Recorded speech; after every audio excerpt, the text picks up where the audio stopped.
भूगोल का विषय वस्तु या अध्ययन क्षेत्र पढ़ रहे हैं तो इसमें क्या क्या आएगा?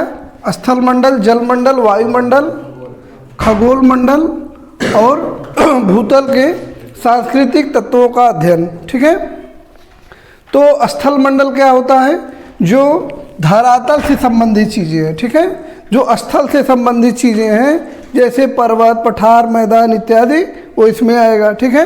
कक्षा 11 में पढ़ाए थे ना, ये स्थल मंडल, जल मंडल, वायुमंडल मिला के ही भौतिक विज्ञान बनता है।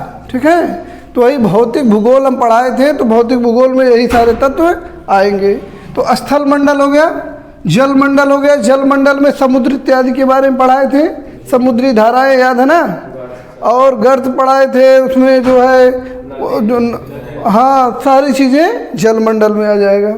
वायुमंडल में क्षोभ मंडल, समताप मंडल याद है, तो वो भी इसी के अंतर्गत इसकी विषय वस्तु में आएगा।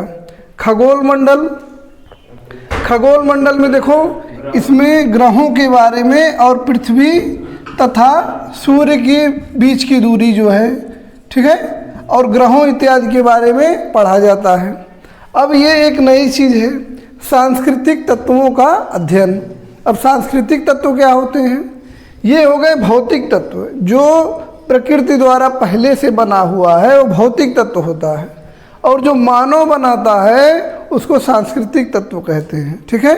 जैसे कहीं मंदिर बना दिया जाए तो मंदिर कौन बनाता है? भगवान बनाते हैं? मनुष्य बनाता है। गांव बन गया, गांव कौन बनाता है? मनुष्य बनाता है। खेत कौन बनाएगा? मनुष्य बनाएगा। ठीक है। तो ये जो तत्व मिलकर बनेंगे उसी को बोलते हैं सांस्कृतिक तत्व, और इसका अध्ययन जो है गांव का, खेतों का, इन सब का जो अध्ययन किया जाता है उनको सांस्कृतिक तत्वों का अध्ययन कहा जाता है। समझ में आया? लिखा कैसे जाएगा ये भी देख लो। प्रश्न आएगा, भूगोल की विषय वस्तु या अध्ययन क्षेत्र का विश्लेषण कीजिए या व्याख्या कीजिए। ठीक है। तो हम लिखेंगे भूगोल की विषय वस्तु के अंतर्गत निम्न तत्वों का अध्ययन किया जाता है। हेडिंग डाल देना 5। ठीक है। पहले 5 डाल देना। अब फिर इसमें से क्या करना है? एक एक ले लेना है। अब हेडिंग डालना है स्थल मंडल। ठीक है। स्थल मंडल हेडिंग डालना है और स्थल मंडल के बारे में लिख देना है। ठीक है। स्थल मंडल, इसके सामने क्या लिखेंगे? स्थल मंडल के अंतर्गत उन सभी तत्वों का अध्ययन किया जाता है जो पृथ्वी के धरातल पर पाए जाते हैं, जैसे पर्वत, पठार इत्यादि। एक लाइन हो गया। दूसरा डालेंगे जल मंडल। जल मंडल के अंतर्गत जल से संबंधित तत्वों का अध्ययन किया जाता है, जैसे महासागरों की धारा, महासागरों की लवणता, महासागरों का तापमान, महासागरों के उच्चावच इत्यादि का। ठीक है।